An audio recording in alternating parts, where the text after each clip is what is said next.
is my great pleasure, my honor, my privilege to introduce Edward. And he told me how to pronounce his name, but I'm going to try remember. Conard. Conard, like a nerd. Conard. Conard. And con artist and a nerd. Okay. So you're okay. For everybody who doesn't know what a Conard is, well, Conard, I believe, is the way to pronounce it for a plane. Is that correct? A canard, I think, is like a foreboding thing in the future, isn't it?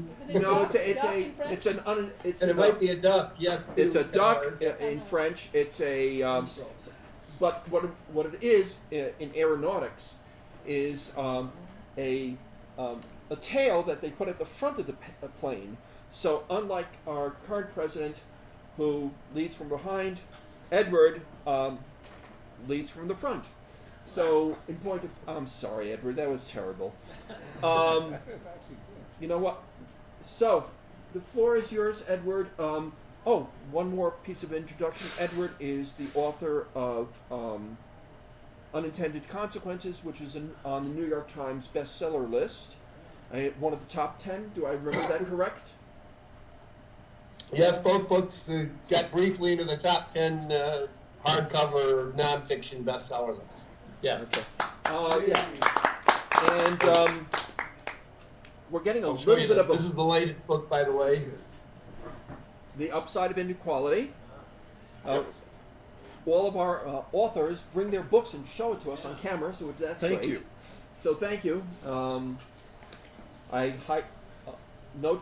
previous author was No Child Left Alone, if you can see that. Of course, it's backwards.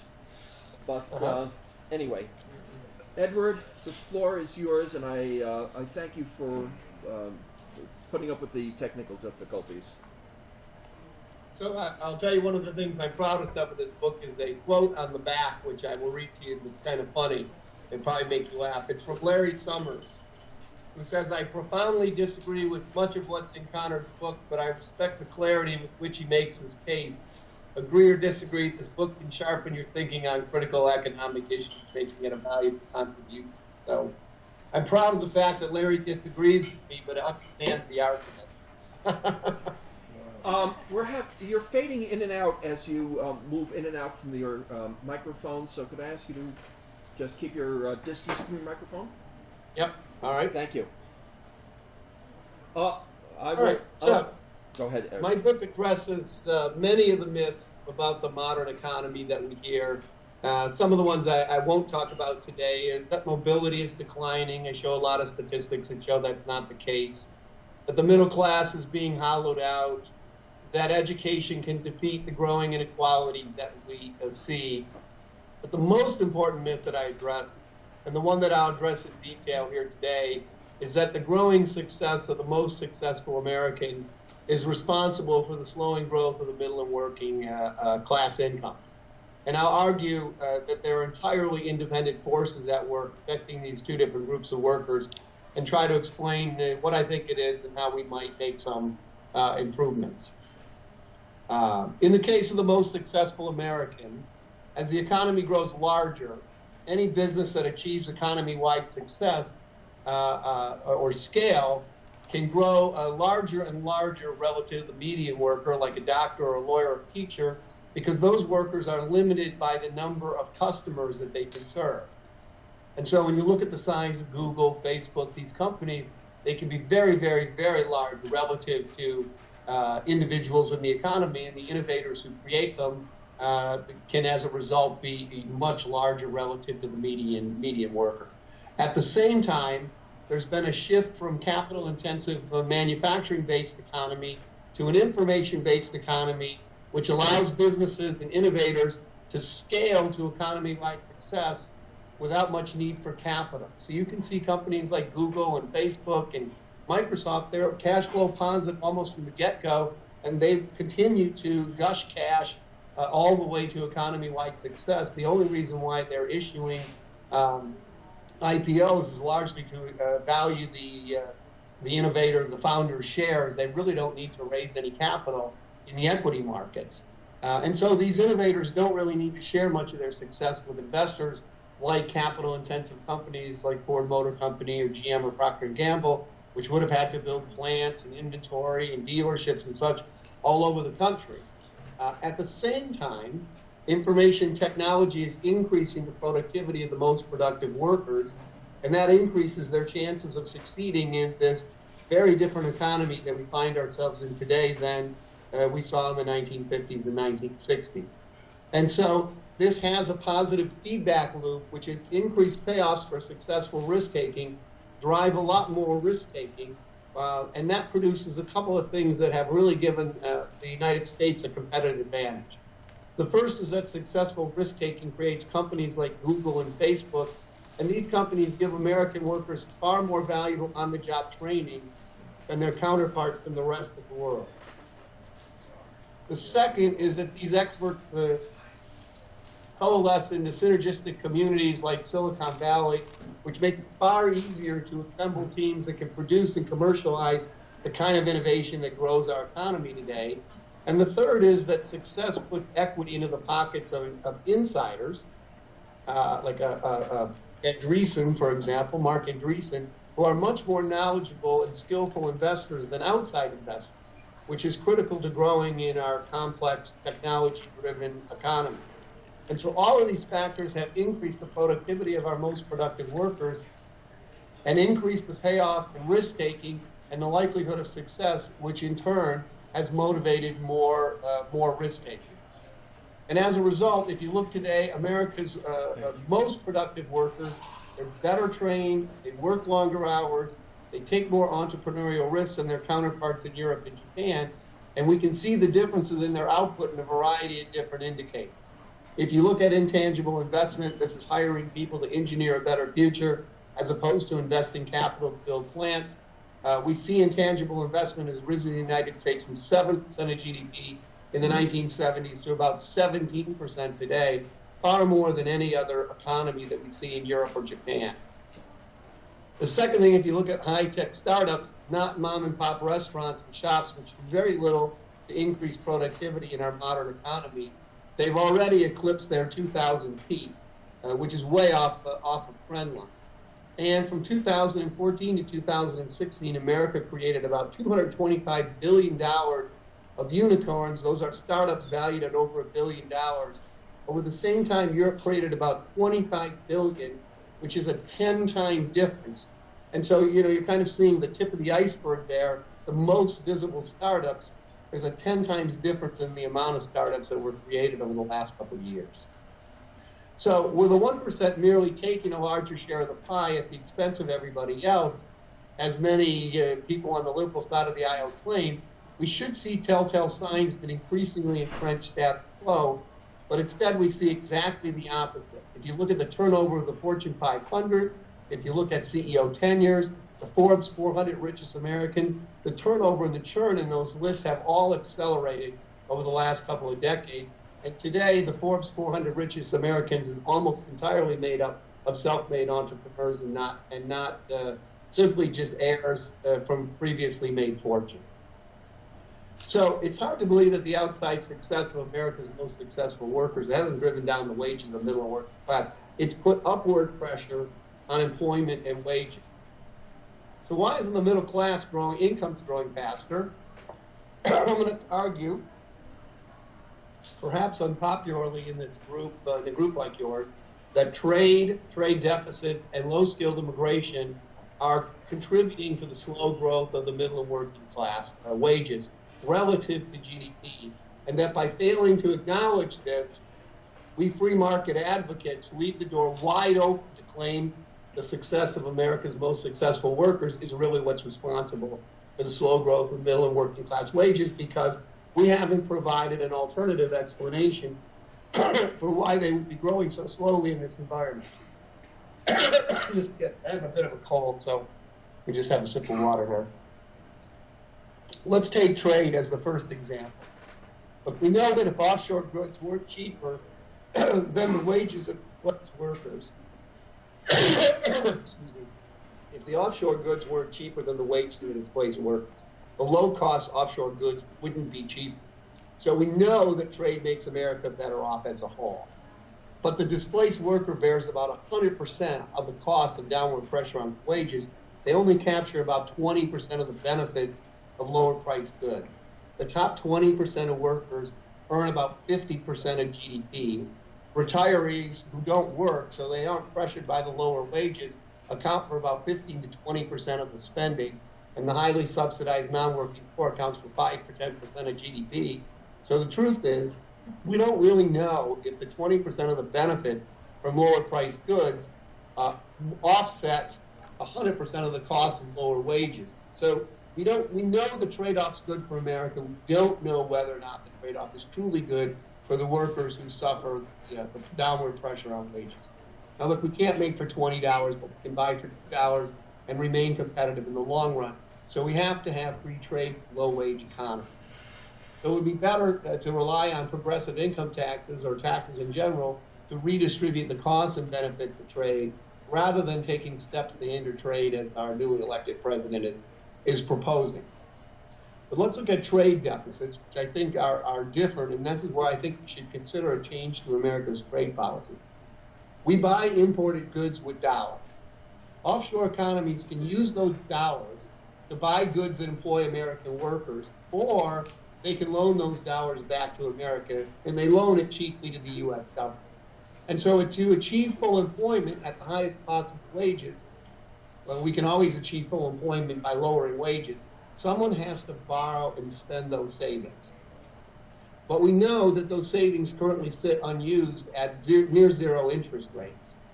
And Keynes taught us that if savings sit unused, if corn sits in the silo, neither planted nor eaten, growth will slow, unemployment will rise, and wages will fall. Now, some people claim monetary policy alone is responsible for the zero interest rates that we see, but they overlook the fact that the Fed doesn't really produce any corn. It merely prints IOU a bushel of corn. And if no one borrows and spends the corn sits there unused, and the interest rate falls to zero. So the Fed can restrict borrowing, risk takers are eager to borrow, but when the corn sits unused, monetary policy really just pushes on a string. Now you might say this is a temporary problem that's occurred in the aftermath of the financial crisis, but the evidence suggests otherwise. Prior to the financial crisis, America used its marginal savings to fund unsustainable subprime consumption. Germany funded unsustainable Greek consumption, and the Chinese built cities full of empty apartment buildings. None of these uses increase long-term growth or productivity. Now, Ben Bernanke has argued that the world has a glut of risk-averse savings, and we see a lot of evidence of this. Interest rates are near zero. Germany, China, and previously Japan have far more savings than they invest domestically and run large trade surpluses that loan savings to their trade partners, namely the U.S., rather than buying goods that employ our workers. And U.S. tax law encourages our corporations like Google and Apple to keep enormous quantities of savings offshore, which ultimately are loaned back to the United States. They're not really offshore. Unlike Bernanke, Larry Summers fears that we'll run out of investment opportunities.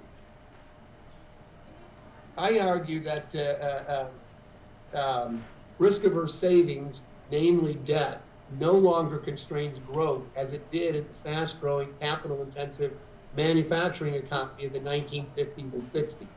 In today's knowledge-based economy, companies like Google and Facebook can scale to economy-wide success without much need for any capital at all.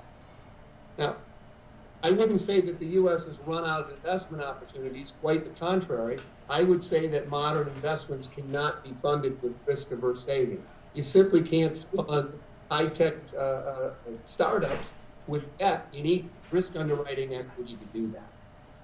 And so I argue that the binding constraints to growth today are properly trained talent and the economy's willingness and capacity to take risk, namely risk underwriting equity, not risk-averse savings.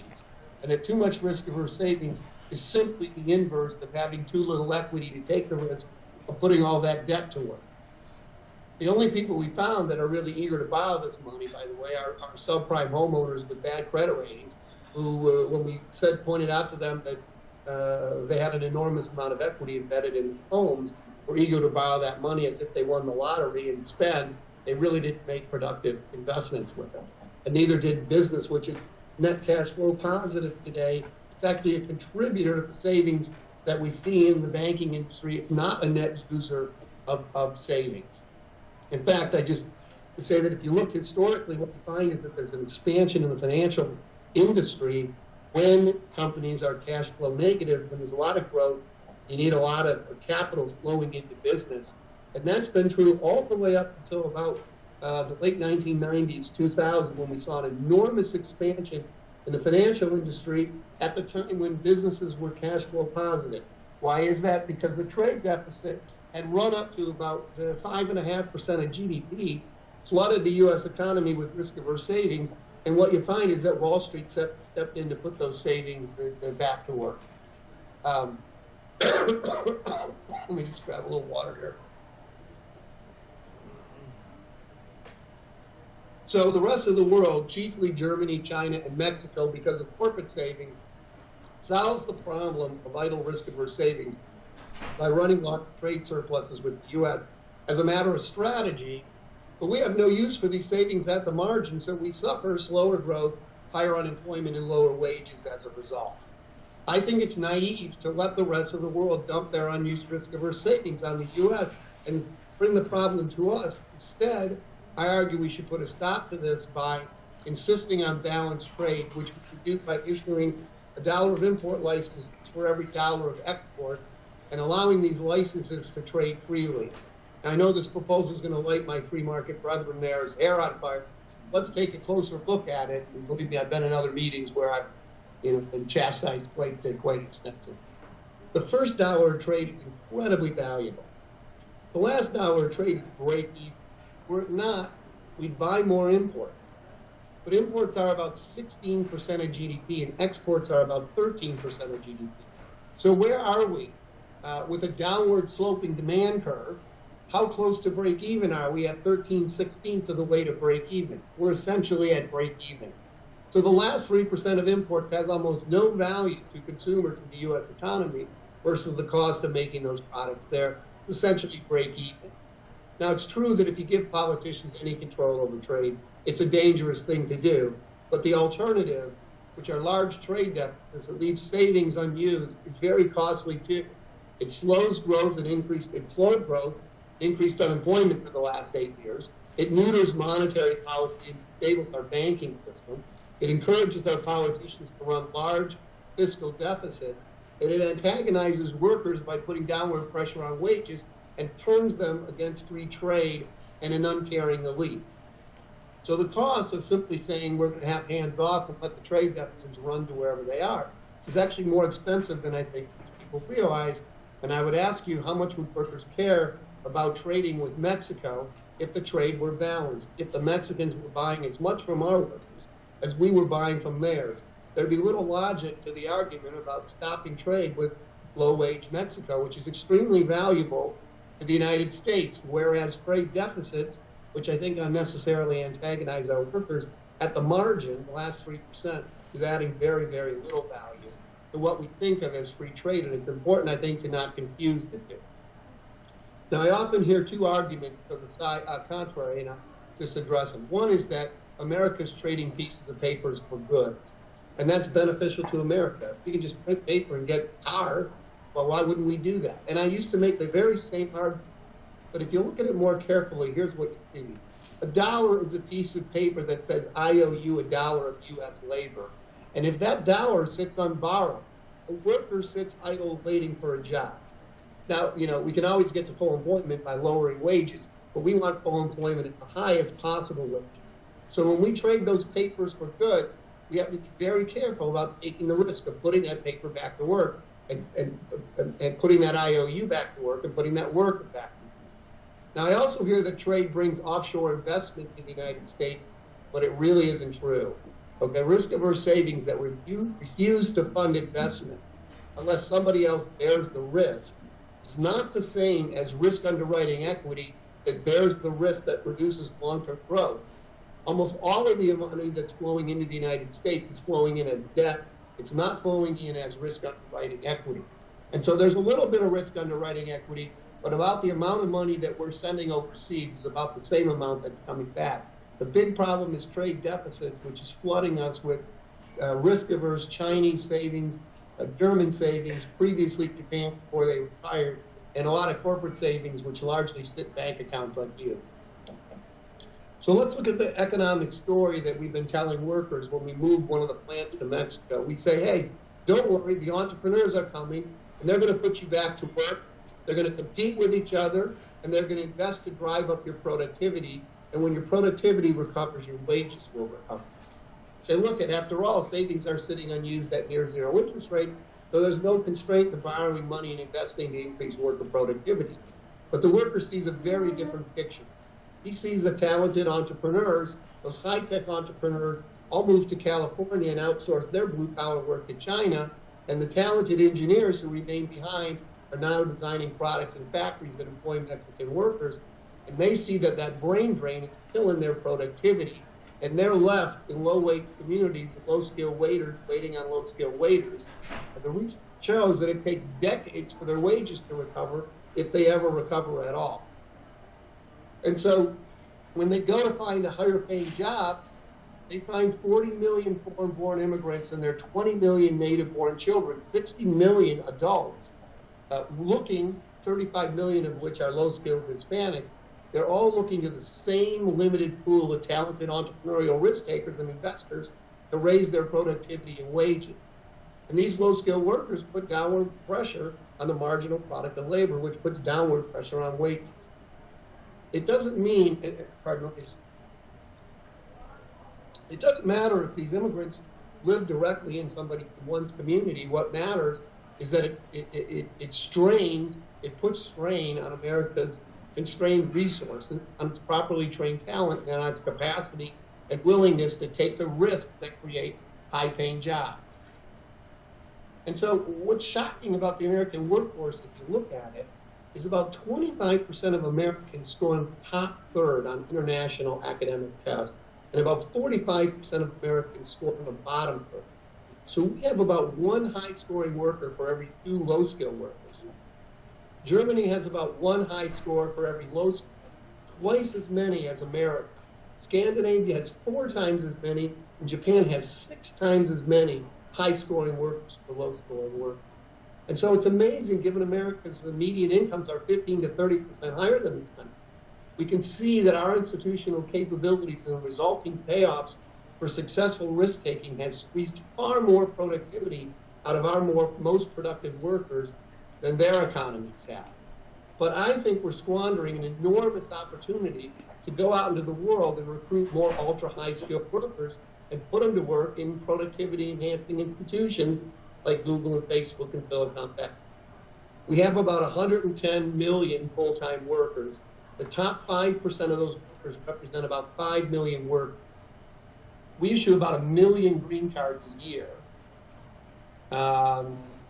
Instead of issuing those green cards predominantly to low-skilled workers, as the Obama administration has for the last 8 years, we could issue those green cards to ultra-high-skilled workers.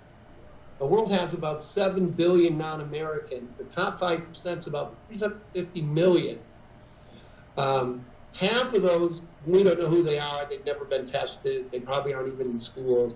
Half of the remainder are probably too young and too old to help us. Half of them are already successful to move to the United States. But that leaves a pool of about 40 to 50 million ultra-high-skilled workers in the world that we could potentially recruit and double the size of our pool of 5 million ultra-high-skilled workers. It's an achievable goal, and it might potentially double our growth rate. Now, the good news is this: America's top-scoring workers have migrated away from math and science towards business because the pay has been better in business. America's productivity shows that the mix of business and science is a lot more productive than science alone, and the rest of the world has skewed towards math and science and is now racing to catch up to America in business. So we can recruit the rest of the world's STEM majors and team them with our business-oriented workforce and put them to work in our superior productivity-enhancing institutions, and we could potentially get a lot of value out of it. A more entrepreneurial America, might have a romantic appeal, but we know that large, successful corporations provide the highest paying and most stable jobs, So I would also cut the corporate tax rate to 15%, which I think together with the large pool of ultra-talented workers, of which there's a real shortage in the United States, a low corporate tax rate would make America the most attractive place to conduct business on the planet. It's crazy to let anybody compete with us in that regard. So I just would close, and then I'll answer a lot of questions. It probably will be that I would say we're no longer living in a capital-intensive manufacturing-based economy where savings constrain growth. Today, the world has a near unlimited supply of risk-averse savings and low-skilled labor. Properly trained talent and risk underwriting equity are the things that now constrain growth in our modern economy. Risk-averse savings and low-skilled labor will sit idle, unused, putting downward pressure on wages. So it's a very different economy than the manufacturing economy of our father. I don't expect you to change your mind the first time you hear my arguments. You know, as a free market apostle, I was very, very resistant to any changes in any interference in trade and immigration policies. But I've changed my mind after writing this book, and I hope you'll consider changing your mind too. So with that, I'll open it up to questions, and usually I get attacked quite viciously. Before we go on, Ed, just 1 second. You've been up for about a half an hour. I have about a half an hour of recording before I have to stop for a second and restart the recording. Otherwise, we run out of file space. So it's just a limitation of this recording software. So I'd like to stop for 30 seconds and then start again. Is that okay? Yeah, sure. Okay, so I'm going to stop my recording here here, and I'm going to stop the recording here. And welcome back, and let's get a sound sync, Ed. Wow. Okay. We have Bill, then Blake, then Ralph. Is that the right order? Okay. Bill. Thanks so much for coming here today, and I really appreciate it. I agree that trade, we need to somehow balance the trade deficit, at least on the overall country level. And you mentioned that we should do that, but I didn't really understand how we can do that. Yes. So I put forward Warren Buffett's. It's really Warren Buffett's proposal. He was the one who proposed it originally. I suppose somebody else probably did, but he popularized it. And that is, with every dollar of exports, you issue a license for a dollar of imports. And you let those licenses trade freely. And so if you sell exports 13% of GDP, that's going to limit imports to 13% of GDP. And if the value, in order to equilibrate, because you're at 16 and 13, the licenses might have a little bit of value. And so it's going to subsidize exports a little bit and cost imports. So you put a little bit of a tax on imports in order to reach the equilibration. But ultimately, at balanced trade, you'd expect that these licenses would have very little value. Nominal value, but when you're at the difference between 13 and 16, it's going to have a little bit of value. And what that's doing is it's saying, hey, we're all for trade. We want to trade, and we're happy to trade with low-wage economies. Okay, what we don't want you to do is dump your risk-averse savings onto us and leave it as our problem to borrow the money and put the money to work, because the world has no use for these savings. We're funding subprime consumption with a massive Wall Street that's not doing anything to increase productivity and growth in the United States. Germany's basically blowing the money on Greek consumption. They've learned their lesson. The Chinese are building big empty apartment buildings. Why should we let these guys dump it on us by running trade deficits? Trade deficits are different than trade.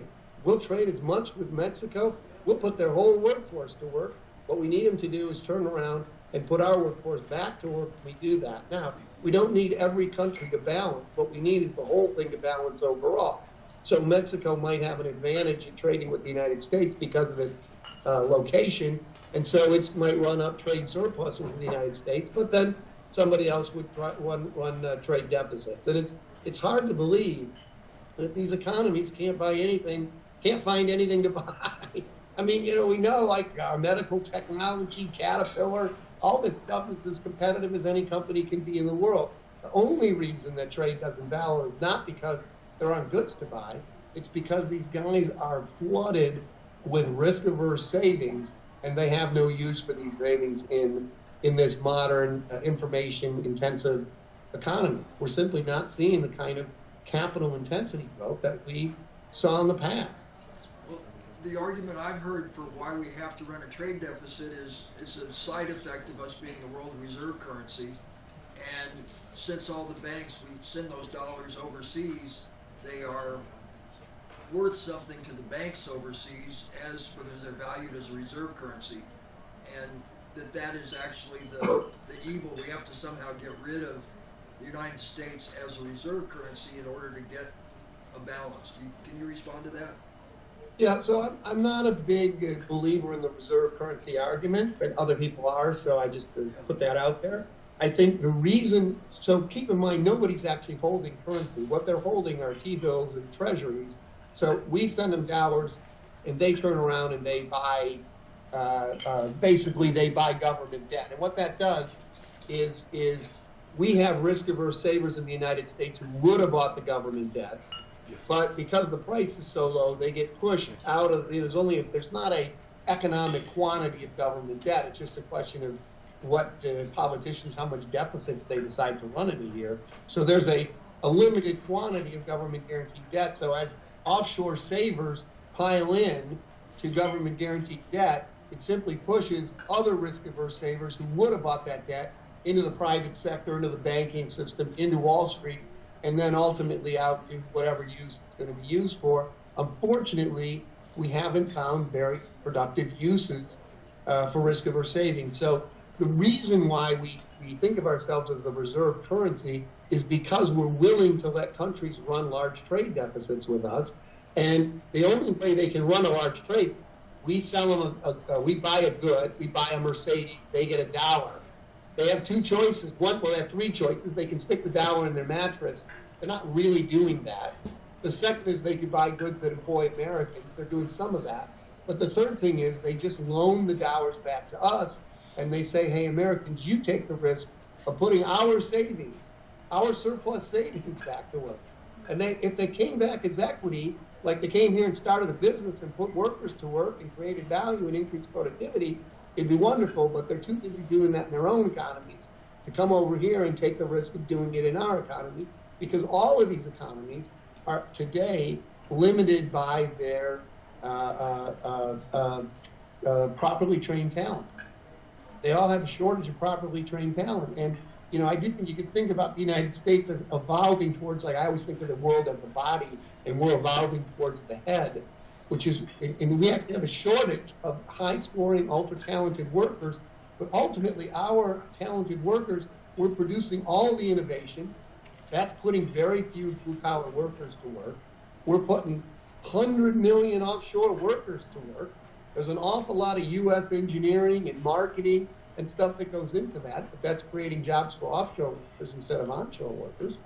And then, of course, we have a huge influx of low-skilled immigration, which also needs to be put to work. Somebody's got to take the risk of starting that restaurant and putting all the people who are working there to work and trying to come up with a product that can outcompete with the next guy's restaurant and keep those guys working. And that puts a tremendous amount of strain on our high-skilled workers. And you see it in the very high wages of our workers relative to the rest of the world. And it cascades. It's not only that the innovation's been incredibly valuable, but when you have a shortage of high-skilled workers and a big opportunity in innovation, you're going to have a lot less guys working in supervision. And the guys who are working in supervision, their wages are going to get dragged up, whether it's supervision or maybe they're working. There's really three things that high-skilled workers do. One of them, I'm sorry, I'm a little bit off the point, but one of those is they can create innovation, Google, Facebook, that we've seen. The second thing they can do is become doctors, lawyers, largely keep years moving. And the third is they can choose to supervise low-skilled labor. And what we see is that we got a lot of opportunity and innovation that drives up the wages. Our doctors and lawyers get paid more than they do in Europe and Japan. And that also creates opportunities where guys say, geez, is my bread going to get buttered by supervising low-skilled workers, and given the opportunity set the U.S. economy has. And so we naturally migrate away from things like manufacturing, where we go, hey, we can get some highly skilled guy in China to think through manufacturing for us in the Foxconn plant. I once met with a machine tool maker and the CEO of a German machine tool maker, and he was lamenting the fact that he couldn't hire any programmers in the United States, and he was telling me how much more productive the German programmers were than the U.S. programmers. And I said, geez, I think all those U.S. programmers are working for Google and Facebook and Intel and Microsoft. They don't want to work on machine tools of computer programming anymore. That's why you're running into a shortage, because the opportunity set for everybody else is so great.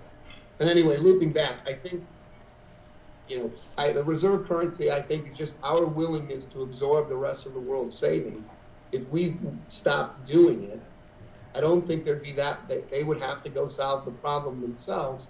They put their own high-skilled workers to work on solving how do you utilize their risk-averse savings instead of our high-skilled workers figuring out how to utilize their low-skilled their risk-averse savings.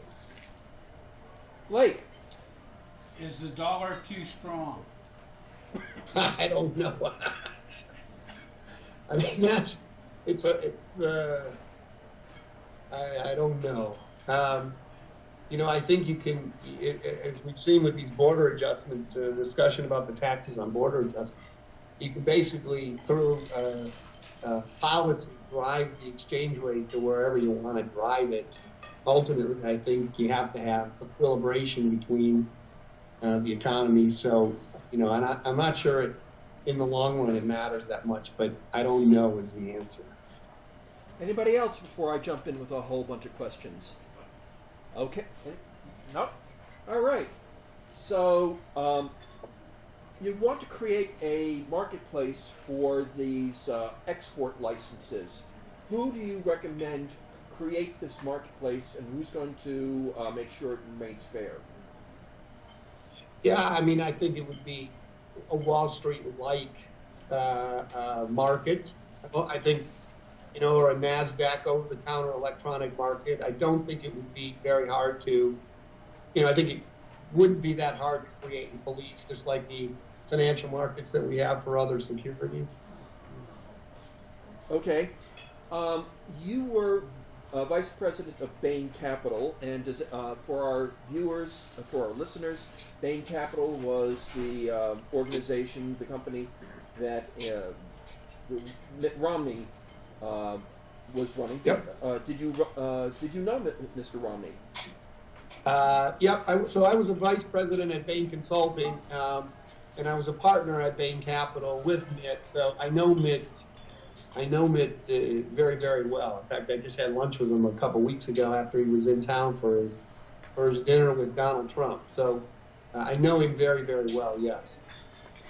What is the likelihood that your suggestion on creation of a market for imports and exports becomes reified? Slim to none. Sorry to be sarcastic. I mean, I have urged in National Review, for example, in an op-ed, I said this would be a much better solution to taxing trade. And I think it would take a lot of the pressure, the political pressure that we're seeing to tax trade. I think it would reduce that pressure a lot. As I said in my little talk, if Mexico was buying as much from us as we were buying from them, I think it would be a lot easier to make the argument that free trade is beneficial to the United States. So I do think with very little cost to America, we can potentially diffuse the free trade, the anti-free trade arguments on the other side. I've made that suggestion in a National Review op-ed. I made it directly to Paul Ryan. I made it directly to his whip. I doubt if I've made any progress. I think what we see, President-elect Trump is already speaking out about border adjustments, because I think he recognizes that really doesn't tax imports the way he wants. So I think they thought they had an end around with these border adjustments, which wouldn't tax trade but would appear to tax trade. I'm trying to come up with a different alternative, which is balanced trade deficits as a way to take the political pressure off of restricting free trade. I mean, we can't make for $20 what we can buy for $2. We won't be competitive in the long run if we do that. I've always said if Chinese labor is free, how much of it should we be employing? All of it. Why let the Chinese employ it if we can employ it? But, I think it puts enormous stress and strain on our properly trained workers. They're thinking about how to employ Chinese workers. They're not thinking about how to employ American workers, which is going to put upward pressure on their wages, American wages. Anybody else? But I think the chances are slim. Um, I think we're more likely to tax trade, unfortunately. Compare and contrast your idea on a marketplace for these export credits versus Al Gore's idea of a carbon tax market. Not a carbon tax, a carbon usage market. Yeah. Well, I'm not sure. I think you open a can of worms there. So I always do. I'm not sure it's that different in terms of how the transactions would work. I think these licenses would have a little bit of value. So if you exported, you'd be able to sell them, and it would subsidize exports a little bit. And if you imported, you'd have to buy them, so you'd pay a little bit of a penalty to import. But I think it would be small. And what I also like about it is, if you tax all trade, you're basically taxing, the first dollar of trade and the last dollar of trade. What I'm trying to do is squeeze out the last couple dollars of trade, which I think have basically break even. Now, the problem I would have with Al Gore's carbon tax credits is, I think, they lead to a lot less energy usage by the United States. Okay, that might be good, but if all it does is increase energy usage in the rest of the world, then that's a big subsidy from the United States to the rest of the world, which, unless you find a way to solve that problem, you're kidding yourself that these credits are going to have any effect on global warming. The reduction in the United States and higher oil costs are just going to be poor usage in the United States. That's just us mailing money to the rest of the world. And I don't, and I'm trying to make that independent of whether or not you believe in global warming and such. You have to solve that problem before you can use Al Gore's credits to solve the global warming problem. I don't think there's any solution to that problem at the moment. I think in the case of trade, it seems pretty clear to me that those last couple dollars of trade are actually causing a lot of consternation in the United States. They brought an anti-free trader to power in the Republican Party. You would have expected that to have occurred in the Democratic Party, not the Republican Party. You saw in 2008 the flooding of risk-averse savings in the United States had an incredibly stabilized effect on our banking system. We've seen an enormous increase in Wall Street, which is largely financial gyration to fund subprime consumption, which does very little to increase our productivity and growth rate in the long run. So, I don't see it seems to me that there's a lot of cost there that could be eliminated with a small tweak or adjustment. What is the risk of placing this idea of yours into operation and then turning the U.S. into basically let me backtrack. Please explain to me why this is any different than any mercantilist arguments that have been made in the past, or is it? Yeah, this is saying, look, we're all for free trade. We want as much free trade as we can possibly have. If we could drop it up to 50% of GDP, it'd be great. What we don't want is unbalanced trade. And let's not confuse unbalanced trade with free trade. They're very different. So you always want people going, look, we have all kinds of stuff we'd like to buy. There's all kinds of stuff in our economy to buy too. Find some stuff and buy it, and let's trade.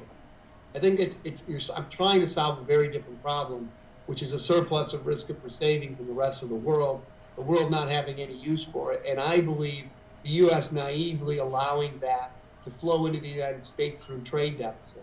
So what do I think is really going to happen if we implemented this? I think what you'd find is that imports would decline to about 13% of GDP. It would have almost no effect on consumers. Exports would remain at 13% of GDP. We basically see balanced trade because I think what you're going to really find is that Germany, China, Japan, Mexico, these guys all would be happy to subsidize trade in order to flow their risk-averse savings back into the United States. And put those savings into T-bills and low-risk government-guaranteed debt. So they're using trade for something very different. Now, what do I think the risk of doing this is? I think there are two big risks. One of them is you're handing politicians control, and God only knows. I mean, you know, you could be taking a shot of malaria to cure a cold here, but, you know, I don't think it's a cold because of all the costs that I've tried to catalog for you. I think the costs are actually quite expensive, but you know, you're handing politicians control over trade. It's a very scary thing in my opinion. The second is economic circumstances can change a lot. So, you know, today we might be in an economy that's not capital intensive, that's basically information and technology driven. We don't really need a lot of savings.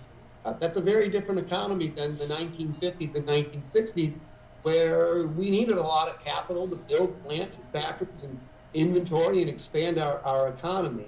And so we can shift from this era to an era where we're working on nuclear fusion, or we're trying to solve global warming, and you know, it's massive capital intensity, and we'd be delighted to have every dollar of the rest of the world's savings. I think what we're going to discover is, guess what? They're not so eager to give us our savings at that time, because they're going to be using them too to try to solve the same problem.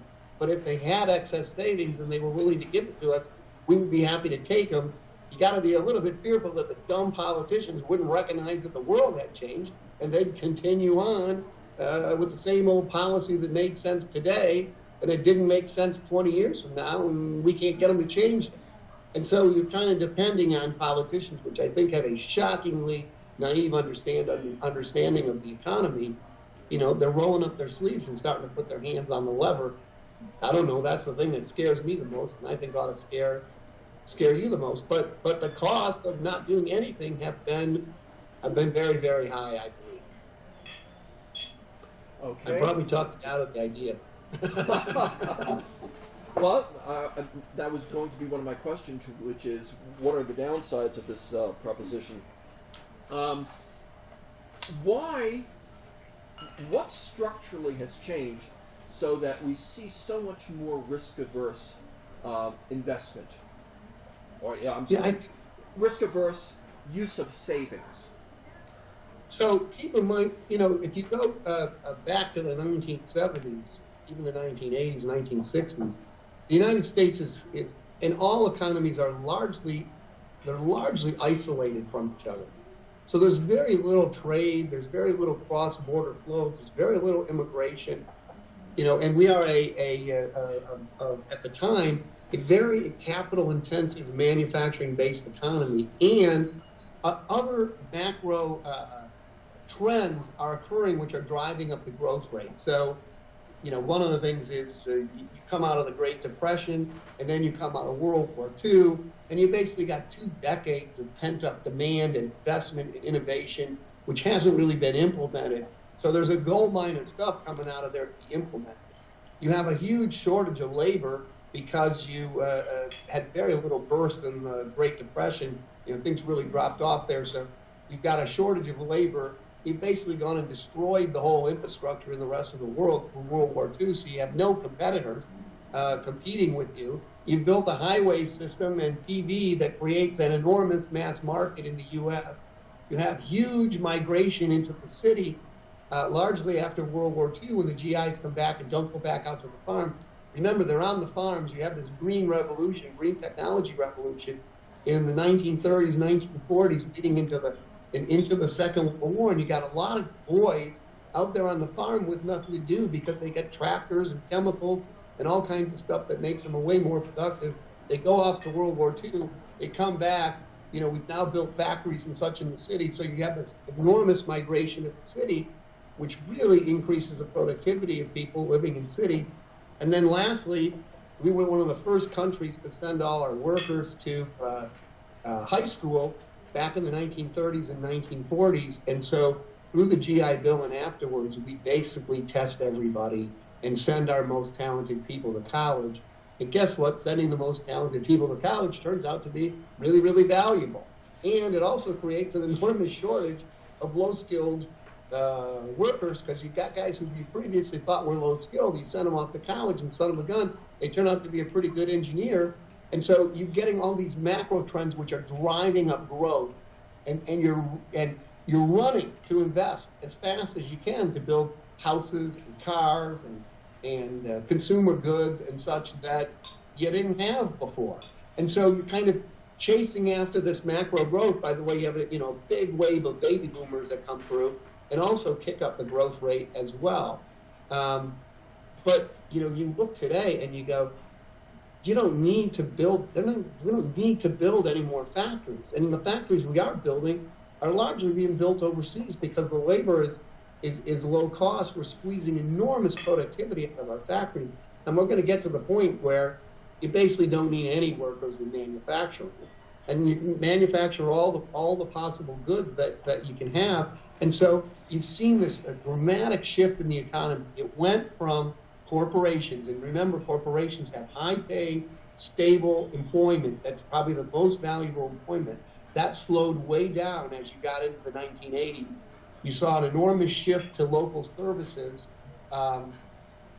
But today, what you see in local services is, and you also saw a reorganization of where talented workers work. And so if you look at Fortune 500 companies, it's like all the manufacturing companies don't really employ a lot of low-skilled workers anymore because they're highly, highly, highly automated and have to be in order to compete.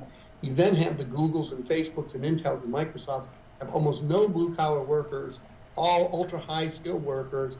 And then you have the Starbucks, McDonald's, Walmart, Amazon, which have very few high-skilled workers and enormous amounts of low-skilled workers. There's been a real separation of the workforce between these groups. And then in between, in the non-corporate area, first you saw this increase in local services, then you saw a separation between the restaurants, the mom and pop shops, etc. There's a lot of pressure on that because you're seeing the Starbucks and McDonald's of the world and the restaurants and the retailers have put an enormous pressure on mom and pop retailers and restaurants, which is partially when you see statistics on startups, you don't see as many startups anymore, but a huge number of the startups are really mom and pop shops that come and go and come and go. But that sector hasn't created the kind of employment growth that we saw in the past as people transitioned out of corporation and found other work to do.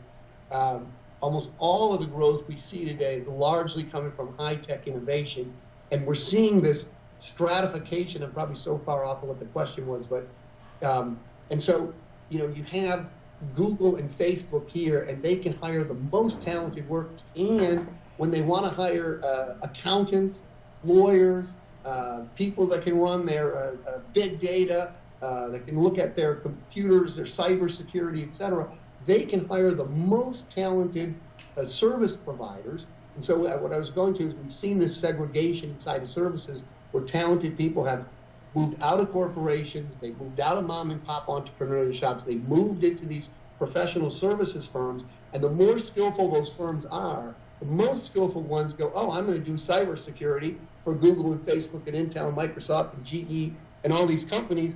And then the small businesses, myself, for example, you can't get access to the most talented guys because there's a shortage and there's a tremendous amount of demand up at the high end. And so what you see in the productivity numbers is the guys who are at the cutting edge are pulling away from everybody else because we can't get the talent to actually make the investments to keep up with them because they're sucking all the talent out at the top of the group. But I forget what the question was, but I'm getting to the sort of a total reorganization that you've seen in the U.S. economy at the Fortune 500 level in the professional services, which is the next tier, the division of those services between which, supporting the largest companies versus the smallest companies.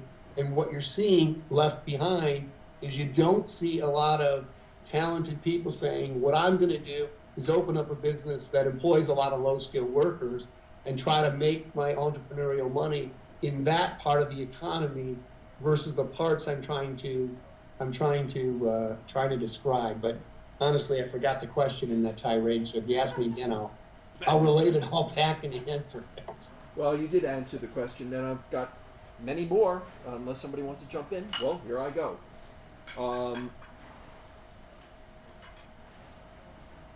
Is Bernie Sanders right? should we have free college? That is, There ain't no such thing. should the U.S. Unemployed or low-wage worker subsidize other people to go to college in an attempt to maximize human capital so that we do have a bunch of high-skilled workers available in the future? And yes, Heidi, you are absolutely right. So my quick answer is no, but because I do agree there's no such thing as free college.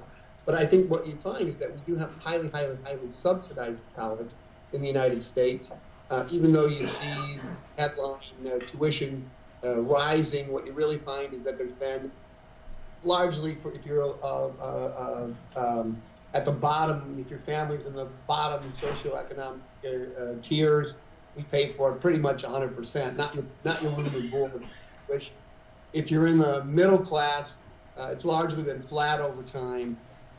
The headline that you're seeing is really the guys who are paying full freight, which tends to be the upper reaches of the middle class, and the rich who are donating a lot of money to these colleges as well, which you might really think of as tuition. But anyway, the effect of that is studies I have looked at show that we are getting a lot more people going to college than it looks like we need them for college degrees. So I question in the book, and you know, this goes all the way through charter schools and such. I talk a lot about education in the book and whether it's the answer.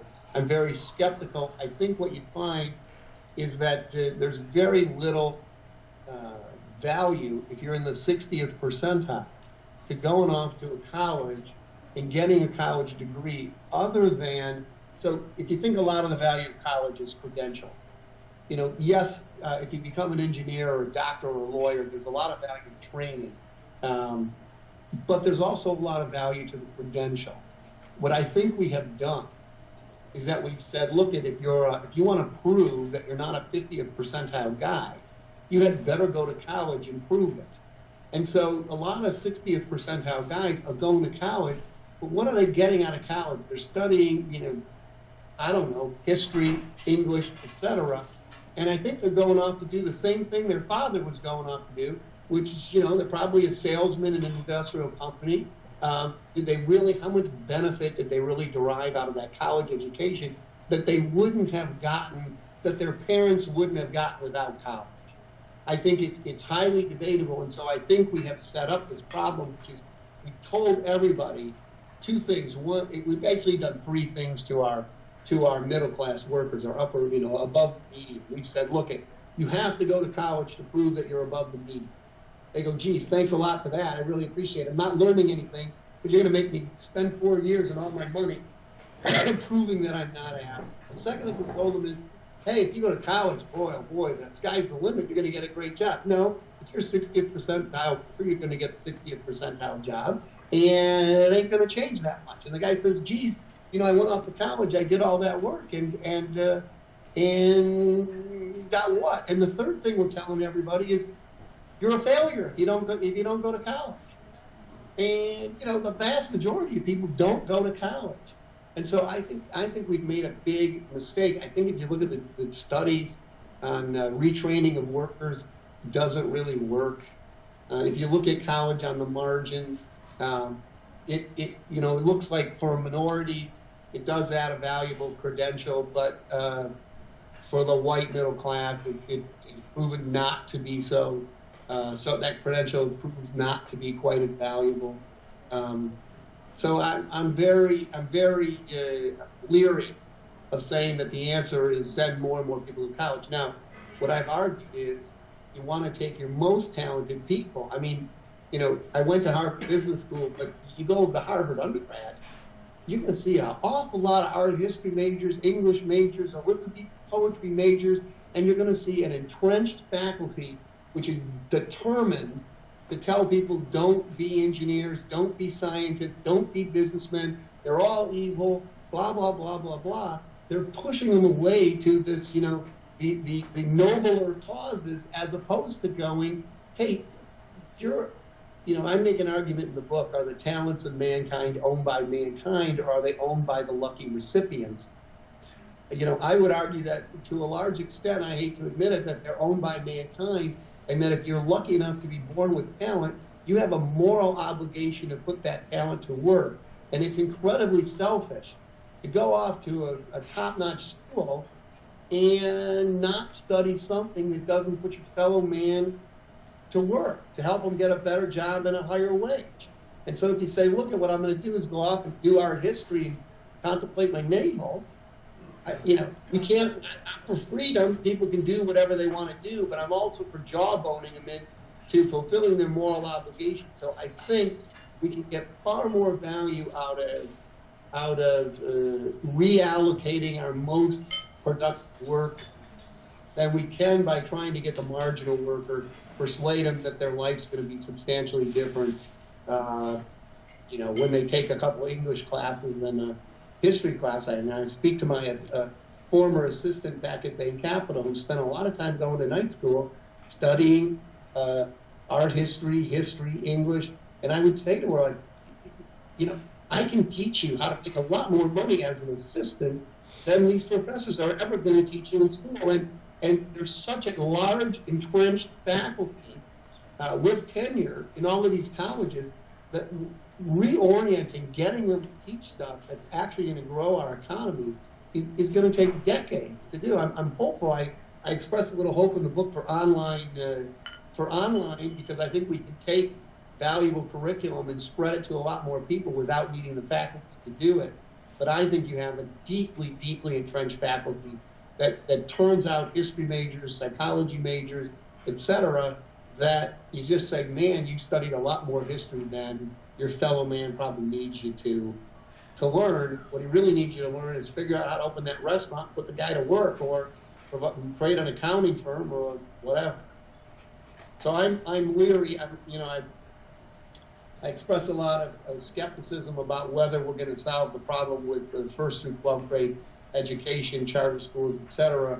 I have a little bit of hope there, but I'm equally skeptical if that's the answer.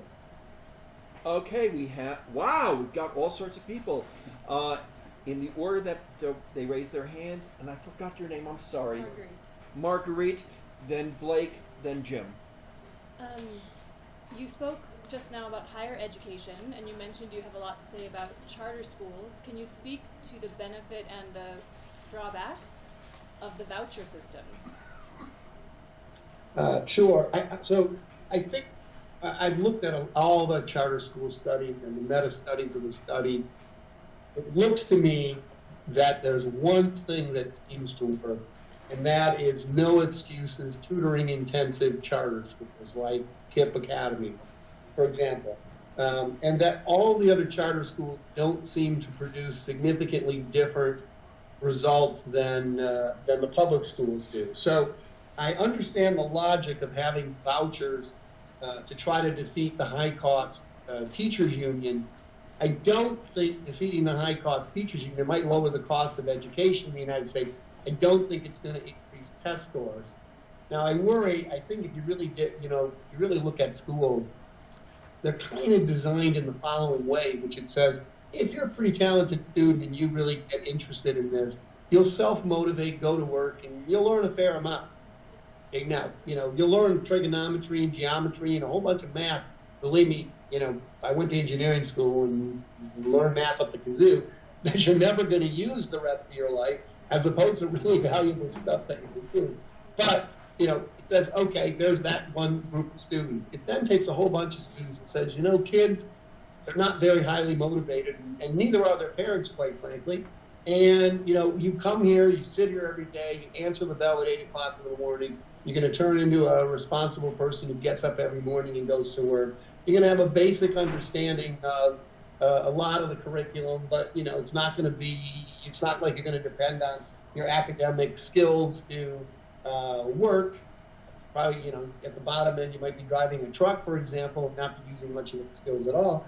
And then, below that, it kind of says, look, what we want to do is get you to be a productive member of society. We want you to get up every morning, set your alarm, answer the bell, come to work. And that way, when you're 18, 19 years old, you're gonna do the same thing and continue on working and being productive. You're trying to avoid people becoming alcoholics and and not taking care of their children and not taking responsibility, et cetera. That's kind of, I think, how public school is set up. Now, what do no excuses charter schools do? They basically say, look, if we can take any kid, no matter how lacking in talent they might be, and if we drive them, however long it takes, we can get a higher test score out of that guy. Is that really going to be beneficial to society? It works. I think the data shows that it works. We can get a higher test score out of a kid that really wouldn't score very highly in the public school, because we largely let that kid coast through and say, you know, they're really not going to have that much use for academics. What we're really trying to do is find the group at the top 20, 30, 40%, and give them as much education as we possibly can. We can take a guy in the 20th and 30th percentile, and by God, we can teach that kid how to get a higher fourth grade math score. I'm not sure what it really does in the long run for him. Now, we know this, that when we take those kids and do that, they are more productive adults, even though by the time they get to 12th grade, we don't see too much increase in their test scores anymore, but we do know that they become productive adults. Now, if we say, here's what we're going to do, we're going to take all kids from low socioeconomic families, and we're basically going to send them off to military camp and beat the hell out of them for 18 years. You know, and so you're not so special anymore because you're not the one guy that went to a charter school and really got this loving care. You're just part of the Army, and you got the same rigorous, no excuses, tutoring intensive education that everybody else got. Are we really going to see those people take the pride and feel uniquely different than the kids we're seeing today who get through the system? I'm skeptical. I think it might provide some value, but I'm skeptical it will provide as much value, as we might be seeing today, because right now that's a very specialized group of people. So, in fact, I think, I grew up in Detroit. Betsy DeWaz in the charter schools in Michigan. I worry about the following, which is you got a lot of parents who, let me say one more thing, which is on these no excuses tutoring intensive charter schools, what you see is that the most ambitious parents flock to those schools. And there's long waiting lists to get in and huge lotteries to get into those schools. So it's just like getting into any competitive college or private school or whatever. If you're really ambitious and serious about getting your kid into the school, you got to apply to 5 or 6 of them in order to have a chance of getting into one of them. So what you see in the pool of people who get in admitted to these schools is you see overrepresentation of the most ambitious parents. What the charter school studies tell you is, look, we're running this gold-plated random sample of this group got in, this group didn't get in, look at how much better this group that got in performed relative to this group that didn't get in. But what they're not telling you is this: the kids who don't get in, the ones that go back to public school, why? Because they probably applied to one charter school and their parents didn't care that much. Guess what? Those kids significantly outperform the public school kids, by the way. But what do you think about all the ones that had super ambitious parents that were trying hard to get into Kids Academy? Think those parents ever let those kids get back into the public school? No way. And so the sample of kids that end up back in the public school, that they're comparing the performance of the charter school, is a very skewed sample of kids. And so, am I surprised to find that these groups do better? Now, Josh Angris is a professor at MIT who studied some of this. They do find that occasionally some kid stumbles into the charter school, like his grandmother, something, I don't know, something happened where he stumbled in and he doesn't really have parents that are ambitious and supporting him. But if he goes through the rigor of that no excuses tutoring intensive school, he does seem to come out with a higher score. But my point is, the guys who you're seeing come through these charter schools, they have a different set of parents than the parents that we're seeing in public schools. So going back to the DeWaz thing, I think her view is, let's get a voucher, let's get everybody to have a shot at the charter school, let's let parents decide, and the free market economy will basically weed out the winners and the losers. And I think the problem, and I think it's a noble idea, and I think it probably is going to create some value and some innovation, but I also think what you find is there's a whole bunch of parents, if I say, I'll give you $200 if you send your kid to my school, they'll take that $200 so fast and send that kid, and they go, school is a complicated thing to purchase. I don't really understand the best school from the worst school. And I think you have a lot of parents who go, there's no way I'm sending my kid to that tutoring intensive, no excuses military school. That's not going to work for my child. And so they end up in a different kind of charter school that doesn't seem to have much effect on their performance relative to the public school. So I think she may be able to lower the cost of teachers, but I don't think she's going to increase the test scores, because I think the only thing we've found so far are these tutoring intensive, no excuses schools, and they're highly correlated to lotteries because everybody wants to get in them. And wherever you see these lotteries, the studies are saying it's the gold standard of random trial. And I tell you, it's exactly the opposite. It is the most ambitious parents who are in those lotteries trying to get their kids into schools. Now, leave those kids in public school, it probably does them more harm than good. On the other hand, you get the NAACP saying, we don't want you to cherry pick our most capable children and haul them out of the public school, so the only kids that are left in public school are the ones whose parents don't really care that. By the way, what you also find in this is it has almost no effect on middle-income kids versus going to the public school. It really only works for low socioeconomic, low-scoring demographics, and it pushes them up, not all the way back to the median, but it pushes them up towards the median. It's not clear whether the gains are sustainable, but it seems to have almost no effect on a middle-income, suburban child. You can beat the heck out of them. It doesn't really increase their test scores much more. So it only seems to be working in studies with the lowest scoring children. We have Blake and then Jim. I think we're going to wrap that up after Blake and Jim. We're approaching 4 o'clock your time. If this hour and a half has gone very, very quickly, hasn't it? Yes. Okay, we'll keep... So Blake and then Jim, and then we'll wrap up. I just wanted to let you know that you've challenged me to think, and I appreciate that. I'm not sure I agree with everything you've said, but I want to do more investigation, so I have downloaded a copy of your book. Well, thank you. Thank you. Jim. Boulder, Colorado, where we sit, and it has a history of entrepreneurial capitalism. Yes. In recent months, a trend that has come to my attention is the bringing of ideas, plans to entrepreneurs in Boulder by foreigners. An Israeli company made a presentation to an investment group here a number of months ago that has now blossomed into a very successful venture. And there's an Indian organization that has presented to an investment group here in Boulder that is proposing essentially to take advantage of the top 1% of geniuses in India to maximize their value primarily in technology.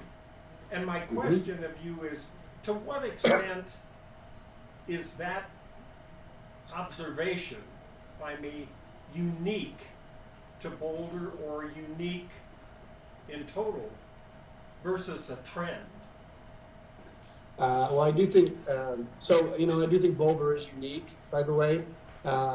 Unique, I mean, I think it's out there on the curve of entrepreneurialism and success on this dimension. But I do think if you look at in Google, Facebook, these companies, they are Skyping in. My friend owns a IT company that competes with like Accenture, for example, to do basic core corporate IT work. And he has offices in India. He has offices in Russia. He's Skyping in computer programmers into the meetings and into their design every day, all the time. There's all these design tools that can keep these teams working around the clock. Excuse me, let me just grab a little water. And so the argument I make for let's go out and get the top 5% of the world is these companies are going to hire these workers whether we let them move here or not. And when we don't let them move here, okay, the lawyers, the doctors, the accountants, the school teachers, the bus drivers, the waitresses are all going to be over wherever they live serving them. I say get them over here and put upward pressure on our unskilled workers, because the technology to put the most talented workers to work, it's easier to import that than it is to import the physical goods from China that you got to float on a boat, because you can just Skype them in now, and there's all these tools for collaboration. I think you're going to find that in high tech, where there's the U.S. has a shortage of high skilled workers, and it's got a shortage of STEM workers, doubly so, because everybody went to business, that we are putting a lot of people to work in the rest of the world. And I argue, just get them over here. Get them over here and let them put upward pressure on our unskilled wages. All right. Is there anything else before we wrap up? Edward, I want to thank you so much. This was absolutely fascinating. I have all sorts of questions. I could keep you here for hours. I won't do that to you, but this was 90 minutes that went altogether too quickly. I'll have this up sometime in the next week. You'll be able to take a look at it. I think Edward deserves a great round of applause. And I'll throw out as sort of a silly thing at the end. If we want to cause upward pressure on our local skilled labor, let's just make Skype illegal. This way. Well, listen, thank you all for taking the time out of your precious day to take a listen to what I have to say. I appreciate it. It was very thought-provoking. I think you're going to see that sometime in the future we'll refer back to some of your thoughts. I'm going to wrap up by saying one of the things I'd love to have happen is to have you come back to us with your perspectives on what to do with what used to be frictional unemployment and will now become massive structural unemployment when things like Uber and Lyft and Amazon and Google decide that driverless cars are going to be the wave of the future, and we lose a major section of the unskilled people in our economy. So I don't ask you to answer that question. I'm going to ask you to consider coming back to answer that question. Okay. Thank you so very much again. And with that, I'm going to log off. Have a great one.